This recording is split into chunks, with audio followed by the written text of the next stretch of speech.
Күйеуім мен құрбымның махаббаты. Айнұр, сен бүгін ерте келдің ғой деген Сәбит әйелінің жұмыстан күндегі уақытынан бұрын келгенін көріп таң қалды.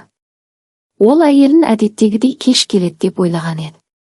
Жұмысымды ерте бітірдім. Тыныштық па? Неге таң қалып тұрсың? Тағы да сапарға шығуға жиналып жатырсың ба? Деді Айнұр есік алдындағы чемоданға қарап. Сәбит ашық жатқан чемоданға көз тастап күрсініп алды. Бұл әңгімені бастау оған ауырлау болғанмен басқа жол жоқ. Ол әйелі жұмыстан келмей тұрып, қоштасу хатын жазып кетуді жоспарлаған еді. Келешегіне бетпе-бет шындықты айтудың ауырлығынан именіп, не істерін білмей күмілжи берді. Жоқ, сапарға бармаймын. Мәңгілікке кетемін, деді ол әр сөзін қинала жеткізіп. Тілі таңдайына жабысып қалғандай тұншыға әрең сөйледі. Айнұр бір сәтке үнсіз тұрып қалды. Шақтың өткір жүзі жүрегін осып өткендей әсер алған ол өз құлағына өзі сенбеді. Тілі әрең икемге келіп, жұмысымнан ауыстырып жатыр ма? Неге ештеңе айтпадың? Біз бірге шешім қабылдай алатын едік, деді Айнұр, жаман ойын жолатпай. Сәбит терең тыныс алып, ойға шомғандай көзін жұмды. Ол бір сәтке үнсіз тұрды да сөзін ары қарай жалғады. Мен жұмыстан кетіп жатқан жоқпын. Мен сенімен қоштасып жатырмын. Енді қағазға жазып кетпекші едім. Өзің келіп қалдың, деген ол тұтыға әрең сөйледі. Айнұр қатқан қазықтай қатып қалды да, содан соң айқайлап күліп жіберді. Артынша көзіне жас толып, тамағы қарлықты. Ол күйеуінің сөздеріне сене алмады. Жазба. Шынымен қағазға жазып қоштасып кетпекші болдың ба? Неге? Не үшін? Бізде бәрі жақсы еді ғой. Неге маған ренжідің? Сенің көңіліңді қалдыратындай не жазып қойдым? Деді Айнұр. Сенің кінәң жоқ дей алмаймын. Айнұр, мен бәрін білемін. Мен сенің анализдеріңнің нәтижелерін көрдім. Ауру әйелмен өмір сүргім келмейді. Мен басқа келіншекті сүйемін. Біз бұрыннан кездесіп жүрміз, мен оны жақсы көремін, деген Сәбит шындығын жасырып қалмады. Күйеуінің әрбір сөзі Айнұрдың жүрегіне ауыр соққы болып тиді. Ол күйеуі мұны ешқашан жақсы көрмегенін, тіпті ешкімді жақсы көрмейтінін ұғынды. Сезім болса кішкене ауыртпалыққа шыдамай, тап осылай тез кетіп қалуды ойламайтын еді. Демек, мені ешқашан жақсы көрмегенсің ғой, деп сұрады күйеуіне қарап. Жүрегі сыздап, жан дүниесі қақсап барады. Жақсы көремін деп айта алмаймын. Кешір мені. Мен жақсы күйеу бола алмадым. Ал ауру әйелмен өмір сүру маған өте қиын. Мен төсектегі науқастың астын тазалайтын адам болғым келмейді. Мұндай өмірге мен лайықты емеспін. Сен білесің ғой, мен шығармашылық адаммын. Маған еркіндік, шабыт керек. Ал сенің қасыңда мен мұндай өмірді қаламаймын. Сен маған бала туып бере алмайсың, мен де балалы болуды қалайтынымды айтқан болатынмын. Шынайы отбасын қалаймын. Сондықтан мені жай ғана босат. Дауласпай-ақ қоялық. Егер менің кінәларымды сен жіпке тізе бастасаң, менің де айтарым бар, деді Сәбит. Айнұр тек басын изеді. Бұл әңгімені әрі қарай жалғастыру оның жанын сыздатып, жүрегін қысып жіберді. Жолың ашық. Саған бақыт тілеймін, деді жай ғана күбірлеп. Көз алдына екеуінің алғашқы таныстықтар мен кездесулері кино лентасындай көлбеңдеп қоя берді. 3 жыл бұрын Айнұр оны кездейсоқ саябақта көрген еді. Бір қарағанда ол өзіне назар аудартқызған. Ұзын бойлы, ойлы көздері ерекшеленіп тұратын. Олар сурет өнері, тарих жайында әңгіме қозғаған алғашқыда. Олар жұлдызды түнде серуендеп көп сырласатын. Сол кезде ол жігіттің бойынан бір әлсіздік пен бойкүйездікті байқаған болатын. Ол саған лайық жігіт емес қой. Әлсіз ба, бір түрлі, деп ескерткен еді ең жақын досы Салтанат. Біз бір-бірімізге лайықпыз. Мен оны жақсы көремін, деп жауап берген Айнұр өз сезімдеріне сенімді еді. Оның осы сөзі таза ықылас пен сүйіспеншіліктің анық көрінісі болатын. Желге қарсы тұрған тұлпардай сезімінің беріктігіне сенетін. Сәбит суретші. Оның көңіл күйі күйзеліс пен шабыттанудан тұратын. Кейіннен екеуінің отбасылық өмірлерінде құлдырау мен өрлеу қатар жүріп жатты. Айнұр үнемі күйеуіне сүйеніш бола білді. Жанын түсінді. Көңіл күйін жұбатып, шығармашылық шыңдарынан түсіп қалған күйеуінің әр жаңа идеясына қолдау көрсетіп, шабыт беретін. «Сен менің мұзамсың», деп жиі қайталап айтатын ол, мансабындағы жетістіктеріне қуанып. Әрбір жаңа жобасы, әрбір жаңа жетістік үшін оның көздері сәуле шашып, жүрегі әдемі әуенге тербелетін. Бірақ қазір ол жаңа музасын тапты ма? Ол өзіне бұрынғы қылқаламды ауыстырғандай жаңа біреуін таңдап алды ма, әлде бұл жаңа жол тек қана уақытша құбылыс па? Айнұр шығармашылық адамдарға тән күйеуінің бойындағы бұл құбылысты түсінгісі келді. Бірақ неге анализдің қорытындысы ғана бұл жағдайға себепкер болды екен? Айнұр әрқашан мінсіз өмірлік жар болуға тырысты. Өз қалауларын басып, күйеуінің көңіл күйімен үйлесімді болу үшін көп жағдайларда өзін құрбан ететін. Ұрыстарда бірінші болып татуласуды ұсынатын, өйткені ол ер адамды бір саты жоғары қоятын. Бірақ қазір ол ойлануға мәжбүр болды, бәлкім басқаша болуы керек еді. Мүмкін, егер мінез көрсетіп қалауы мен назар аударуды талап еткенде, ол мұны көбірек бағалайтын ба еді. Айнұр ас бөлмеге кіріп кетті, бірақ көзіне ештеңе көрінбеді. Әлгінде айтылған әрбір сөз оған үкім сияқты естілді. Денесі діріл қаққанмен, көзінен бір тамшы жас аққан жоқ. Жанын ауыртар қандай қасірет болса да өмір жалғасады. Күйеуіне деген махаббаты енді тек өткен күннің парағы болып жабылып қала бермек. Айнұр, мен кетіп барамын. Кілттерді айнаның алдына қалдырамын. Кешір, осылай болып қалды. Сен ажырасу туралы құжаттарға қарсыласпай қол қоясың деген үміттенемін.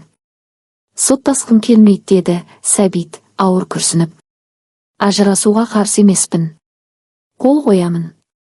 Сәттілік, деп күбірледі Айнұр, кетіп бара жатқан күйеуіне бұрылып та қарамай.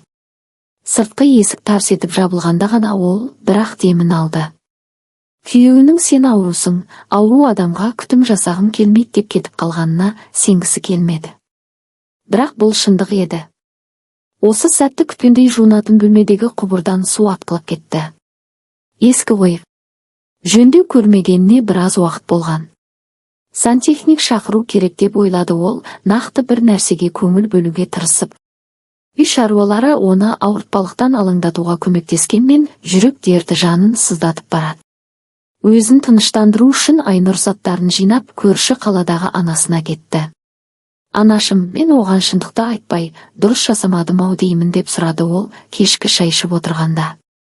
Үйдің терезесіне төгілген кештің күңгірт шапағы оның сұрағына жауап беруге асыққандай еді. Егер ол қара басын ойлайтын өзімшіл және ниеті таза болмаса кеткені дұрыс. Мұндай адам сенің сеніміңе лайық емес. Олсыз өмір сүру алғашқыда ауыр болады, өте ауыр. Егер қиналсаң, менің үйіме келіп тұра бер. Бірақ күйеуіңмен қайта қосылма. Егер ол қиын сәтте сенімен бірге болуға дайын болмаса, демек, ол сенің адамың емес, деп жұбатты анасы, қызына мейірін төгіп. Айнұр басын изеді, бірақ жүрегі әлі де қанжылап тұрды. Ол анасының дұрыс айтып тұрғанын түсінгенімен уайымын жеңілдетпеді. Сәбитті қорқытқан анализдің қорытындылары шын мәнінде Айнұрдың досы Салтанатқа тиесілі еді. Анализ қорытындысы мұның сөмкесінде болғандықтан Айнұрдікі деп ойласа керек. Кімге тиесілі екенін аты жөнін оқымай, тек кейінгі беттегі қорытындысын ғана оқып шошып кеткен ғой. Өзінің қиялилығына салынып, әліптің артын бақпай, шешім шығара салған. Бәлкім Сәбитке керегі де сол болса керек. Өйткені көңілдесіне тайып тұруға жақсы себеп табылды. Ал бұдан бірер күн алдын анализінің қорытындысын қолына алған Салтанат жылап Айнұрға телефон соққан. Екеуі кездесіп бірге отырып шай ішіп, бұл құрбысын жұбатқан. Сол кезде Салтанат, мына қағаздар менің сөмкешеме сыймай тұр. Сенің сөмкең үлкендеу екен. Сала тұршы, деп анализ қорытындысы жазылған қағазды беріп қойған еді. Сол күйі оны Салтанатқа қайта беруді ұмытып үйіне келген. Сәбит бұл жоқта оның сөмкесін тінтіген. Міне, бар жағдай осы. Өзіне тиесілі диагноз үшін Сәбит мұның оп-оңай тастап кете салды. Ал Айнұр салтанатты қолдауға, оған көңіл бөліп, бірге уақыт өткізіп, алға ұмтылуға ынталандырған еді. Бірақ Сәбит тастап кеткелі құрбысы бір хабарласқан жоқ. Ол хабарсыз кеткен соң мұның өзі оның үйіне баруды ұйғарды. Тосын сый жасамақ болып, алдын ала баратынын ескертпеді. Жолдан тәтті бәліш сатып алған ол, құрбысымен сырласып отырып шай ішуді ойлады. Алайда бұл кездесу мүлде басқа бағытқа бұрылатынын білмеді. Жағдайды алдын ала білгенде бәлкім құрбысымен мүлдем ат жібін кесетін бе еді. Салтанаттың үйінің қоңырауын басқан Айнұр есікті Сәбит ашады деп үш ұйықтаса түсіне кірмеген. «Сәбит, бұл сен бе? Сен мұнда неғып жүрсің?» деген Айнұр өз көзіне өзі сенбеді. «Айнұр, сен алдын ала ескерткен жоқсың ғой, келе жатқаныңда», деген Салтанат жібек халатын сусылдатып арғы бөлмеден шығып келеді. Ол ештеңе болмағандай киіп танытқысы келгенмен көздері алақтап екі беті қызарақтап шыға келді. «Біз шығармашылықпен айналысып жатқан едік. Сәбит менің суретімді салып жатыр. Сен бізге кедергі жасап тұрсың», деді Салтанат. «Сенің суретіңді салып жатыр ма?» деген Айнұр дәлізге көз жүгіртіп еді. Күйеуінің чемоданы мен киім ілгіште бүкіл киімдері ілулі тұр екен. Мынау киімдерді өзі сатып алып берген өткен жылы. «Демек, енді сендер бірге тұрып жатсыңдар ма?» деп сұрады Айнұр. Даусы ешбір эмоциясы шықты, тек сұрақтың терең мағынасы ғана оның жанын қиып өтті. «Кешір, сүйіктім, бірақ неге тек сен ғана бақытты болу керексің?» деген Салтанат күлімсіреген болды, бірақ оның көздерінде кінә мен өкінудің жылт еткен жарқылы пайда болды. Құдды бір кінәнің ауыр жүгі жүрегін тырнап, оның ойларын бүлдіргендей. «Бірақ сен маған үнемі Сәбитті жамандап, оның жауапкершілігі жоқ, онымен бірге өмір сүру мүмкін емес деп айтатын едің ғой», деген Айнұр іштей қиналып тұрғанын білдіргісі келмеді. Ішкі әлемін өткеннің өткелдеріндегі өкініштің соқпақтары орап алған еді. «Иә, дәл солай айттым. Бірақ ол кезде біз бір-бірімізге жеткілікті жақын емес едік, оның шынайы болмысын білу үшін. Қазір мен бәріне ризамын. Мен оны жақыннан таныдым», деген Салтанат мырс еткен болды, бірақ оның сөздерінен ұялудың, өз таңдауына деген сенімсіздіктің көлеңкесі көрінді. Айнұр басын изеп, сабыр сақтау үшін бар күшін салды. Ол Сәбиттен Салтанаттың денсаулығы жайлы білген-білмегенін сұраған жоқ. Салтанат ауру, ал Сәбит мұны ауру деп қашып кеткен еді, қарапайым күтім жасауға келіспей. Егер екеуі де ашы шындықпен бетпе-бет келсе, өткенді ғана артта қалдырып, алға қарай жүре алар ма екен? Айнұр ештеңе айтпастан, басын төмен салып, пәтерден шығып кетті. Оның жүрегінде бір ауыр бос кеңістік пайда болды, бірақ бұдан әрі осы өткен өмірін ойлай беруді жоспарынан сызып тастады.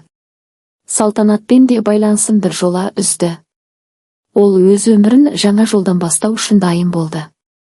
2 аптадан соң ресми түрде ажырасуды рәсімдеді.